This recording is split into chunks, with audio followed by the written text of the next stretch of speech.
y también presidente del Consejo de Integración Empresarial Bolivariano de Venezuela. Señor Hernández, bienvenido. Gracias, buenos días a los usuarios. Bueno, hay que empezar, por supuesto, con los anuncios presidenciales. Señor Hernández, ayer el presidente de la República, Nicolás Maduro, pues informaba, y hay algunos detalles en la web de nuestro canal, para que mi equipo, por favor, la coloque en pantalla. Salario mínimo integral aumenta a 250.000 desde el 1 de julio, es un aumento del 50%, el tercero del año 2017, y el ticket de alimentación pasa de 135.000 a 153.000 bolívares. ¿Cómo reciben ustedes este incremento del salario mínimo? Ya ayer había pronunciamientos inmediatos o reacciones inmediatas por parte de economistas, pues asegurando que esto, lejos de proteger el salario, va a aumentar la inflación y va a aumentar los productos también. ¿Cómo lo asumen ustedes?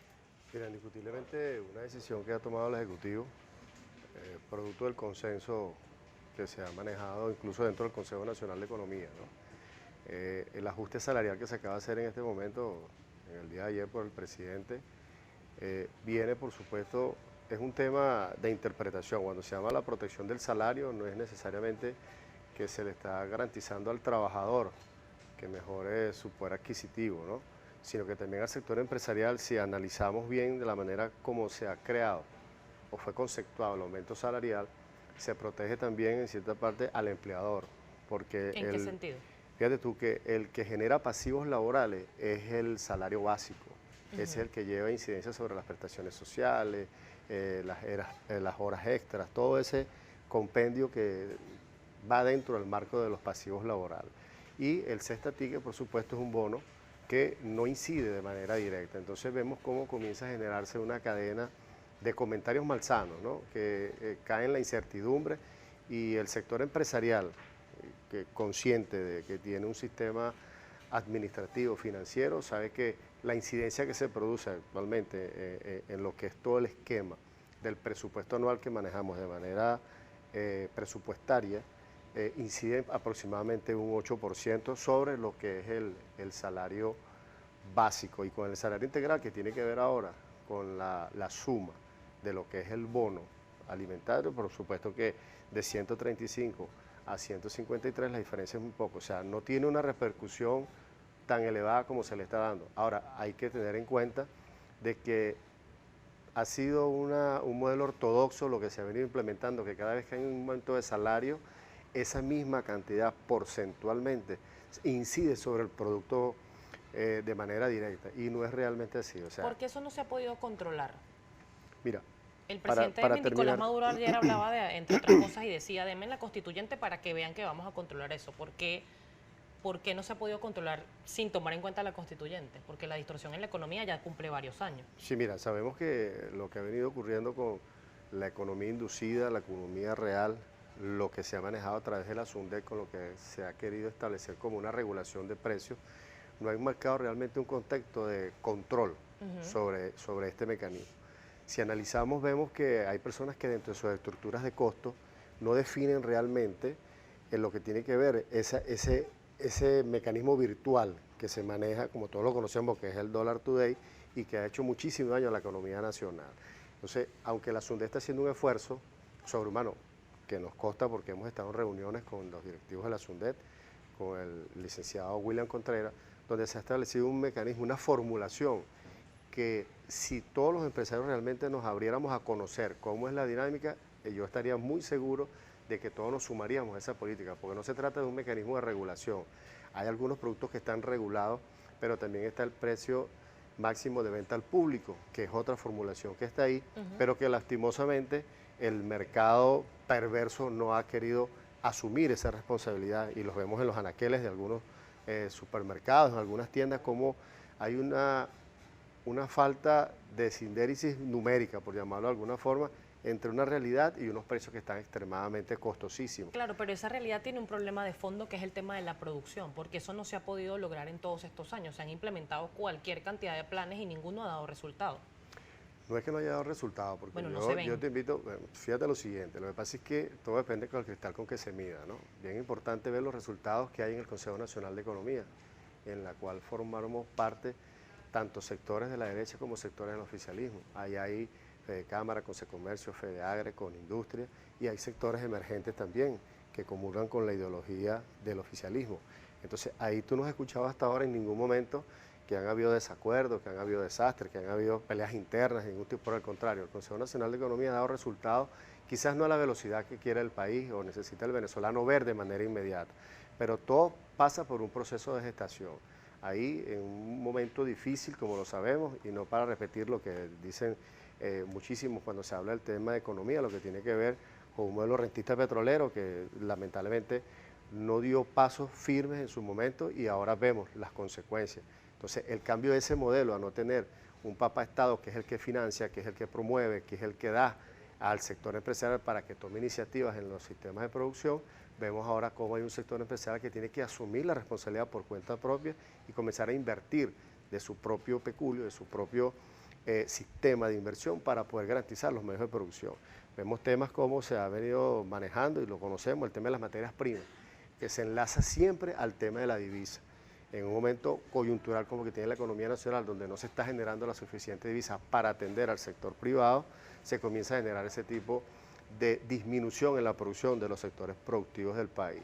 Y aparte de esto, bueno, lo que también sabemos que se ha venido manejando el tema político, que para nuestro concepto y en este modo de manera muy particular, el tema de Venezuela es un tema financiero.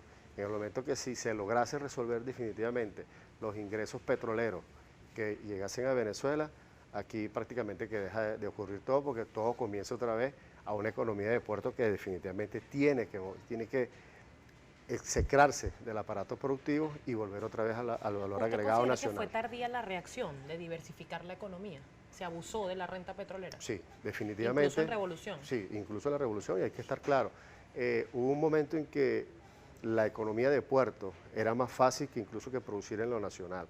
Entonces, por supuesto, muchos sectores empresariales, para eliminar el pasivo laboral, el dolor de cabeza de la materia prima, todo lo que tiene que ver con servicios, todo eso, era más fácil obtener utilidad a través de un mecanismo fácil y sencillo, como es compra y venta de un insumo que viene de carácter importado y abandonar la producción nacional. Entonces ahí el Estado en una etapa de transición política, como sabemos, cuando la desaparición física del presidente Chávez toma el control del gobierno, el presidente Nicolás Maduro, en una coyuntura política, comienza toda esa cantidad de desniveles que sin duda alguna afectan la economía, se suma el tema de la baja de los precios del barril de petróleo y bueno, vemos lo que está ocurriendo. Sin embargo, hay un sector empresarial que ha apostado a esto y lo tenemos a la vista, o sea, como poco a poco se ha venido engranando, como te dije, es un proceso que va progresivamente en ascenso. Vemos cómo hemos iniciado el tema de las siembras en el campo, la ganadería, la industria ha venido poco a poco recuperándose. Entonces, ahorita un aumento de salario de este tipo no afecta realmente lo que es la economía del país, si el sector empresarial hace conciencia de que realmente dentro de su estructura de análisis de los precios como debe manejarse, solamente tiene una incidencia del 8% aproximadamente. Al regreso quiero que conversemos si ciertamente no incide, como usted dice, en lo que es el empresariado, entonces, ¿para qué aumentar el aumento de salario en este momento país en particular? Ayer algunas vocerías de oposición aseguraban que era un aumento político para ganar votos de cara a la Asamblea Nacional Constituyente. ¿Cuál es su opinión? Me la responde al regreso. Estamos conversando con Gerson Hernández, él es presidente del Consejo de Integración Empresarial Bolivariano de Venezuela y también de la Cámara de la Construcción. Hablamos al regreso de este y otros temas, ya venimos.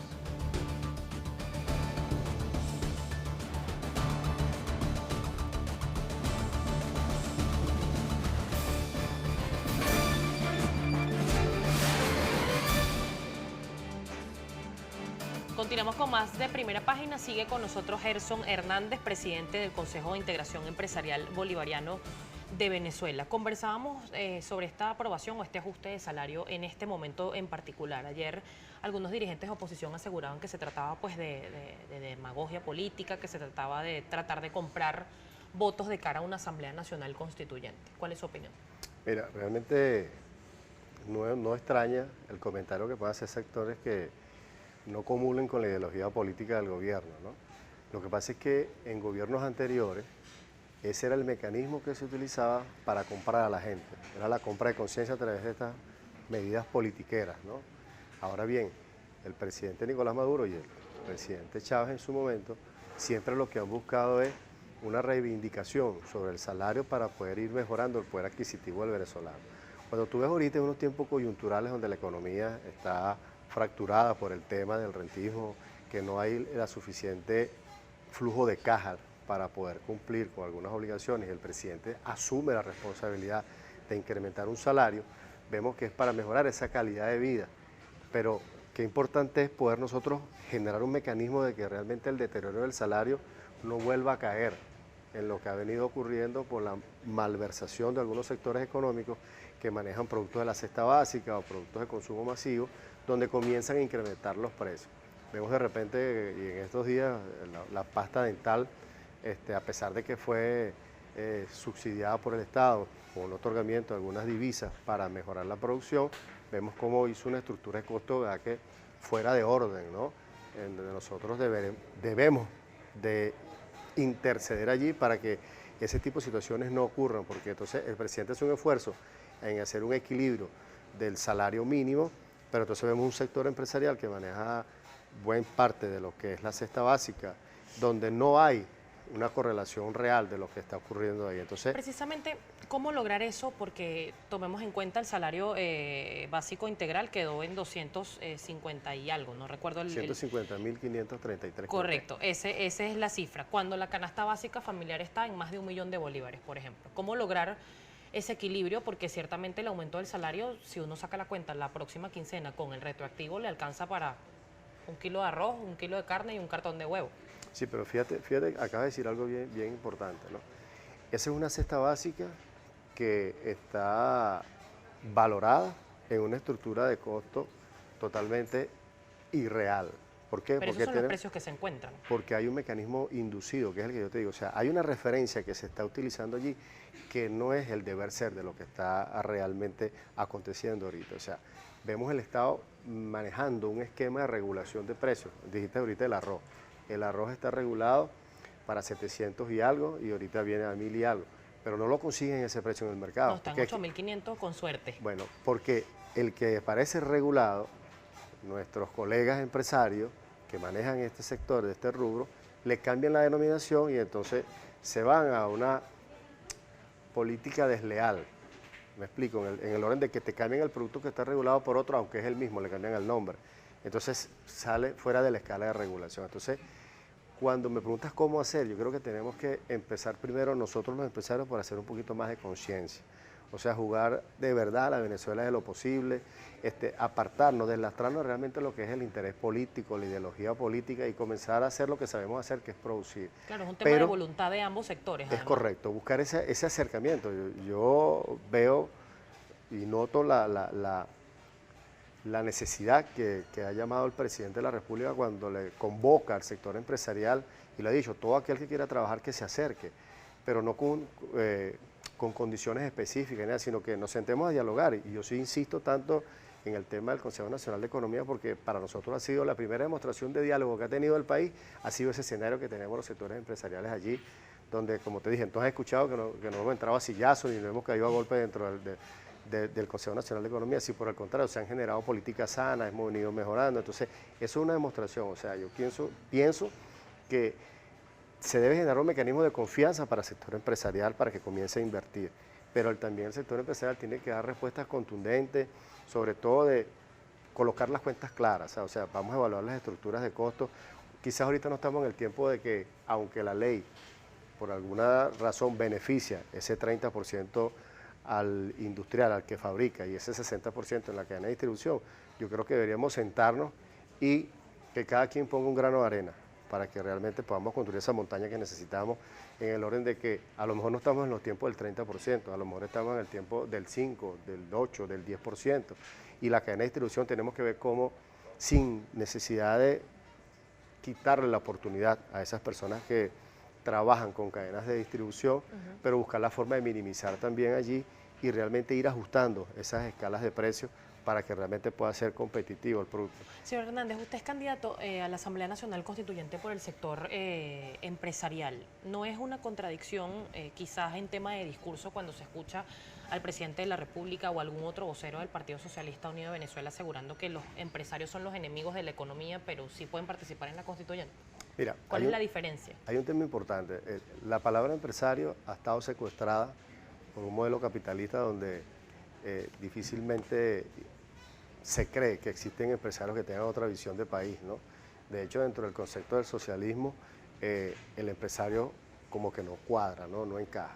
Pero existimos personas como nosotros, que estamos ahí, que hemos creído en ese modelo, no por el concepto radical de lo que es un socialismo, sino más al concepto humanístico, o sea, la igualdad de condiciones, la igualdad de oportunidades, cómo nosotros los empresarios nos podemos involucrar, no solamente en el aparato productivo con una economía sana, sino también con la población, o sea, lo que llamó el presidente Chávez en su momento el punto y círculo, o sea, nosotros no podemos ver una empresa y alrededor se esté cayendo la comunidad y nosotros no hagamos nada.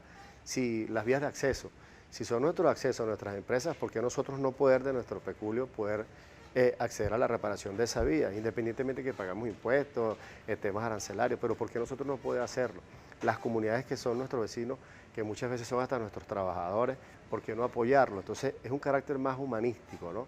Entonces no es que los empresarios somos enemigos del gobierno, sino que el concepto empresario está secuestrado por ese concepto capitalista. Pero vemos empresarios que sí creemos en lo que estamos haciendo y de hecho apostamos a un modelo de inclusión social, porque se habla de un pueblo. Nosotros no somos extraterrestres ni estamos fuera del planeta Tierra, somos igualmente seres humanos y en Venezuela igualmente somos pueblo. Lo que pasa es que tenemos una forma diferente de vivir y hemos escogido la vía del sector empresarial, productores, productoras, emprendimiento, todo este conjunto de personas que de alguna forma generamos oportunidades de empleo, generamos políticas empresariales y que creemos que con el concurso de todos realmente nosotros podemos lograr un objetivo común, que es la mayor suma de felicidad posible a través de los bienes y obras y servicios que nosotros hacemos. ¿Y ese objetivo necesariamente tiene que contar con una Asamblea Nacional Constituyente? Mira, sabemos que por primera vez en la historia, más de 200 años que ha habido de independencia aquí, se invita al sector empresarial de esta forma a participar en la toma de decisiones que tiene que ver con la economía del país, lo que se ha llamado la constituyente económica. Jamás en otro escenario ni en otro gobierno se había visto esta posibilidad. Recordamos que antes participaban producto de la dedocracia, de la vagabundocracia, del amiguismo, del compadrismo y penetraban dentro del extinto Congreso, de las cámaras que había en esos momentos, empresarios que dejaban de ser empresarios para hacer política. Ahora bien, nosotros necesitamos ahorita un escenario donde ya hemos visto que políticamente se han agotado todas las vías y eso perjudica al pueblo de Venezuela y por supuesto a nosotros también nos perjudica porque no estamos a 100% pero va a ayudar a mejorar una Asamblea Nacional Constituyente que tiene el 85% de rechazo según las encuestadoras. Va a ayudar al país. Bueno, esos son números, aquí cada quien tiene sus números. Nosotros tenemos un 58% de aprobación de la Asamblea Nacional Constituyente ahorita por parte de una población que cree que es una medida viable, porque hay un hecho que debe estar claro. La Asamblea Nacional Constituyente está abierta a todo aquel que quiso postularse y que quiso registrarse para participar. Y son los venezolanos los que van a elegir quiénes van a estar allí. O sea, no hay imposición ni de figuras, ni de propuestas ideológicas, ni nada. Aquí cada sector y cada gente que va a trabajar, cada quien de lo que va a estar ahí activado, va a tener su propio criterio y va a poder debatir, discernir sobre lo que realmente consideran que deben ser políticas que vayan a coadyuvar con un gobierno. Señor Hernández, se nos acabó el tiempo, pero lo vamos a volver a invitar para que nos muestre cuáles son van a ser sus propuestas o como constituyentista, en este caso por el gremio de los empresarios. Estábamos conversando con Gerson Hernández, muchas gracias por acompañarnos. Presidente de la Cámara de la Construcción, además presidente del Consejo de Integración Empresarial